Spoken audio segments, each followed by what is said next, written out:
I found my wife cheating with her boss, and now she's claiming he's entitled to half of our $350, $0 house and $200, $0 in savings. She's gone from betrayer to litigant, and I don't know how to fight back. I never thought I'd be the kind of guy to get like this, but here I am, sitting in my living room trying to process how everything went south so fast. The moment that really knocked me over was when I found out my wife, Lisa, had been cheating on me with her boss, Mark. It sounds like a plot straight out of a soap opera, but it's real life and it's brutal. The crazy part, it wasn't just a one-night thing or some drunken mistake.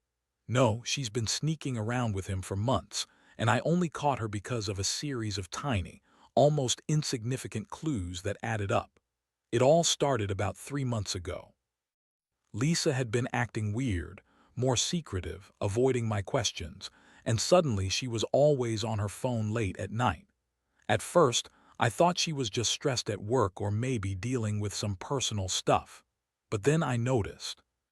Her phone bill ballooned with calls and texts to an unknown number. She'd get defensive if I asked about it, telling me I was paranoid or that I was reading too much into things. I let it slide, thinking maybe I was imagining it.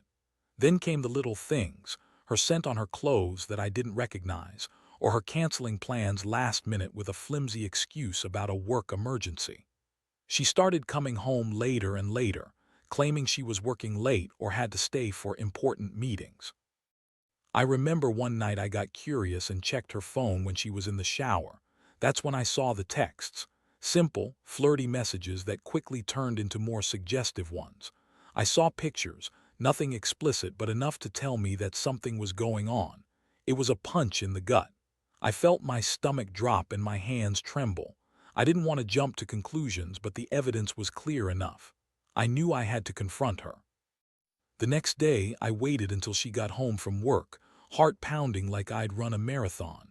I asked her straight up about the texts about Mark, about what was going on. Her face froze and she looked at me like I was crazy for even asking. Then she rolled her eyes and snapped. "You're imagining things, John. You're paranoid. Mark's just a friend and you're overreacting." I wanted to believe her, I really did, but I knew better. That night I couldn't sleep. My mind kept circling around the betrayal, the lies, the way she'd looked at me with that dismissive sneer. That's when I decided I needed to dig deeper. I started looking through her emails, her social media accounts, and even installed a tracking app on her phone.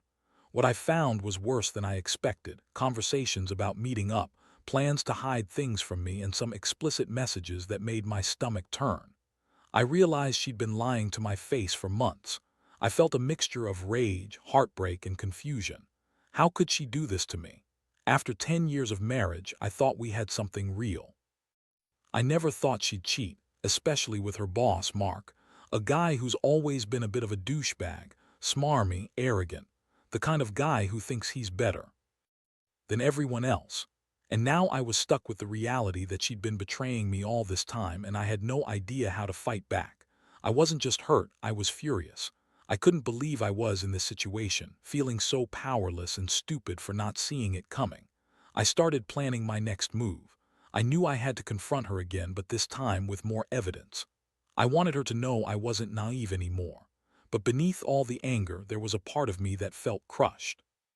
How do you rebuild trust when it's shattered like glass? How do you look your wife in the eyes after she's lied and cheated? I didn't have all the answers yet, but I knew I couldn't stay silent. This wasn't just about the betrayal, it was about what came next. The confrontation finally happened one evening after I'd gathered enough proof to make her realize I wasn't just paranoid. I sat her down in the living room, trying to keep my voice steady, but inside I was boiling. I laid out everything I found: texts, emails, the late-night calls, the sneaking around. Her face, at first, went pale, then flushed with anger. She looked at me like I'd just accused her of murder. "Oh, come on, John," she snapped, crossing her arms. "You're blowing this way out of proportion. It's just sex, and honestly, I don't see what the big deal is. Mark's just a guy I work with, and it's not like we're planning to run away together. You're overreacting. I was stressed, and he's been there for me, that's all." I felt my blood boil. That was her favorite line: just sex, like it was some trivial thing like buying a new shirt or going out for drinks. She acted as if she hadn't been sneaking around behind my back for months. I told her I knew about the affair, and her eyes narrowed. "You think you're so perfect, don't you?" she shot back. "You think I'm just supposed to sit here and pretend everything's fine? Well, newsflash, John, I deserve to be happy too. Maybe I wouldn't have had to cheat if you actually paid attention to me once in a while. Maybe if you weren't so damn boring, I wouldn't have looked elsewhere." That hurt more than I thought it would.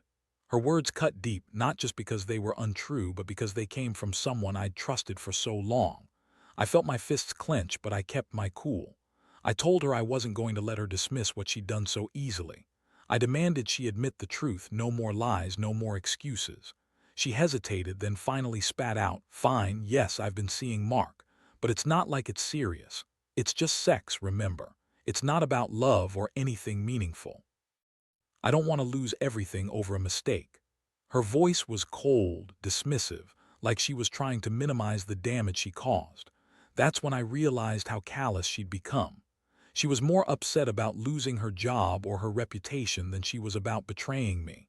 She looked at me with that bitchy smirk, as if she was proud of her lies, proud of her betrayal. I felt my stomach twist with anger and sadness. I'd given her everything, my time, my loyalty, my love, and she'd thrown it all away for some fleeting thrill with her boss. I didn't cry that night. I was too angry. Instead, I sat in silence, trying to process what I'd just heard. I felt like I'd been punched in the gut. The woman I'd married, the woman I thought I knew, had turned into someone else entirely.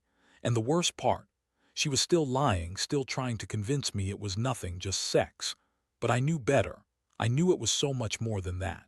In the days that followed, I stayed quiet, letting her dig her own grave with her words and actions. I watched her carefully, nodding every lie, every sneer, every dismissive glance. I couldn't believe I'd been so blind for so long. I kept asking myself how I'd let it get this far. How did I miss the signs? How could she turn around and pretend it was nothing? The betrayal was like a heavy weight pressing down on me, and I knew I had to figure out what to do next. But I wasn't ready to make a move yet. I was just trying to stay afloat, trying to keep my head clear amidst the chaos. After that confrontation, everything changed. I started noticing how she was trying to manipulate the situation, acting like she was the victim. Lisa would throw fits if I questioned her, call me paranoid, or accuse me of not trusting her. She'd say things like, "You're overreacting, John. Mark's just a friend, and I don't see why you're making such a big deal out of it." She insisted she hadn't slept with him, but her stories kept shifting, and her excuses sounded more and more flimsy. Meanwhile, her attitude shifted from defensive to outright bitchy. She'd snap at me over nothing, accuse me of being jealous, and dismiss my feelings entirely. It was like she was trying to gaslight me, make me doubt myself. I kept thinking, how did I not see this coming? How did I miss all the signs that she was already checked out? I felt so betrayed, not just because she cheated, but because she was trying to make me feel crazy for catching her. One night, I decided to dig deeper into her finances. I was desperate for answers, especially about how she justified her actions. I found out that she'd been draining our savings, about $20, $0 over the past few months, under the guise of shopping for new clothes and emergencies. But I knew better. She'd been spending it on dinners with Mark, hotel stays, and who knows what else. That's when I realized she was planning her escape long before I even suspected anything. I also discovered that she'd been secretly transferring money from our joint account into a private account she'd set up under a fake name. She'd been trying to hide her tracks, and I felt a mixture of rage and helplessness. All the while, she kept telling me she loved me, that she was just confused, that Mark was just a fling. But her actions told a different story. The more I looked, the more I saw how deeply she'd gone into deception. The emotional toll hit hard. Every day I felt like I was walking on a razor's edge, angry one minute, heartbroken the next. I'd catch myself staring at her, trying to understand how she could betray me so thoroughly. I'd think about the future we'd planned, the house, our savings, the promises we'd made. All of it felt like it was crumbling. I started questioning everything, myself, her, our marriage. Was there any way to fix this? Or was it already too late?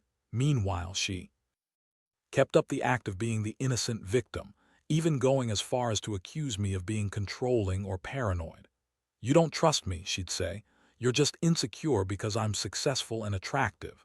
Mark's just a guy who appreciates me, something you apparently don't do anymore." Her words stung. She was trying to turn the tables, make me doubt my own instincts. But deep down, I knew she was lying. I'd seen the evidence, felt the betrayal firsthand. At that point, I realized I had to start thinking about what I wanted for myself. Was I going to keep fighting for a marriage that was already broken? Or was I going to cut my losses and walk away? The thought of losing everything, our house, our savings, scared me. But staying in a relationship built on lies and betrayal felt even worse. I knew I had to plan my next move carefully. I couldn't let her manipulate me into staying silent or accepting her lies.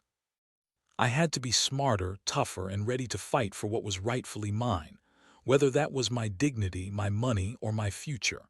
The more I thought about it, the clearer it became that I needed to get legal advice.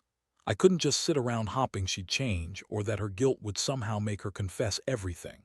I started researching divorce laws, especially how they handle property and assets when infidelity is involved. Turns out, in our state, the house and savings are considered marital property, and my wife's claims that Mark is entitled to half of everything could complicate things, but I knew I had a shot to fight it. I reached out to a lawyer, a guy named Tom who specialized in divorce cases. From our first conversation, I felt a little bit of relief knowing I wasn't completely alone in this mess. Tom explained that the house, which we bought 5 years ago, was in both our names, and the savings account was joint. He said that unless Lisa could prove some kind of misconduct that would affect the division, like if she'd used the money for something illegal, she wouldn't get half of everything automatically. But her claims about Mark being entitled to half the house, that was just her trying to scare me, or maybe manipulate the situation to her advantage. The lawyer also warned me that Lisa might try to claim that her affair was a marital breakdown, that she was entitled to some settlement, especially since she was claiming Mark was entitled to half the house and $200, $0 in savings. I told him I had all the evidence, texts, emails, bank transfers, and I was ready to fight. I asked him how to prepare, and he advised me to gather every piece of proof I could, document her spending, and keep a record of her behavior. He also suggested I consider a formal separation, just to protect myself financially and emotionally. That night, I sat down and made a list, everything I had discovered so far. Her secret transfers, her lies, the texts with Mark, her dismissive attitude, her accusations of me being controlling. I printed out the bank statements, saved the emails, and even took screenshots of her phone conversations. I knew she'd try to spin things in court, so I had to be ready. I felt a strange mix of relief and dread. Relief because I finally had a plan, and dread because I knew this was about to get ugly fast. Meanwhile, Lisa kept up her act, pretending to be the victim and accusing me of trying to destroy her. She'd cry, yell, call me insecure, anything to make herself look innocent. I didn't buy it anymore. I saw through her fake tears and her manipulative words. I knew she was trying to play the victim, but I was done with her games. I decided I'd fight for what was fair, for the house, for the savings, and for my dignity. If she wanted to go to court and claim Mark was entitled, I'd be ready. I wasn't going down without a fight. I also started to think about my own future. I'd been with Lisa for over a decade, but now I saw clearly how much she'd betrayed me. I realized that I'd been giving her everything, my time, my love, my trust, and she'd thrown it all away for some meaningless sex and a quick escape. I thought about starting fresh, maybe moving out and renting somewhere else for a while. I didn't want her to think I was weak or that I'd let her manipulate me into staying. I needed to stand my ground, not just for the money but for myself. If she wanted to fight over the house and savings, so be it. I was ready. I was done being the nice guy who got. It was time to take control of my life again. The days that followed were a whirlwind. I told Lisa I was consulting a lawyer and her reaction was priceless. She immediately started playing the victim again, crying about how unfair everything was, how she needed the house because she worked so hard for it, and how Mark was just a friend who was entitled to nothing. I could see right through her act now. She was trying to guilt me into backing down, to make me feel like I was the bad guy for fighting for what was legally mine. I stayed calm, kept my cool, and kept gathering evidence. I also started to prepare myself emotionally. I knew that once I filed for divorce, things would get even messier. Lisa was going to throw everything she had at me: lies, accusations, maybe even some false claims about me being abusive or controlling. I had to be ready for that. So I kept a detailed journal of her behavior, recorded every interaction where she tried to manipulate me, and kept all the receipts of her spending spree with our money. Meanwhile, I also took steps to protect myself financially. I changed all my passwords, made sure I had copies of important documents, and started looking into setting up a new bank account in my name alone. I didn't want her to be able to drain any more money or hide assets. I also started researching the best way to approach the divorce, whether I should negotiate or go straight to litigation. Honestly, I was leaning toward fighting hard because I knew she'd do the same. One afternoon, I caught her trying to access my email and bank accounts again. That was the last straw. I told her if she kept spying or trying to manipulate the situation, I'd have no choice but to involve the authorities. That shut her up pretty quickly. Her bitchy attitude only intensified after that, but I didn't care. I had made up my mind. I was done playing nice. I went ahead and officially filed for divorce the week after. The paperwork was straightforward, but I had to include detailed evidence of her affair, her financial misconduct, and her attempts to claim half the house and savings. I also requested sole custody of our 2 kids, knowing she'd try to turn them against me or use them as pawns. But I was prepared for that too. The whole process was exhausting and emotionally draining, but it also felt like a weight lifting. For the first time in months, I felt like I was taking control of my life again. I knew Lisa would fight me tooth and nail, probably with more lies and accusations, but I had everything I needed to stand my ground. I wasn't going to let her walk away with half my house or my savings just because she decided to cheat.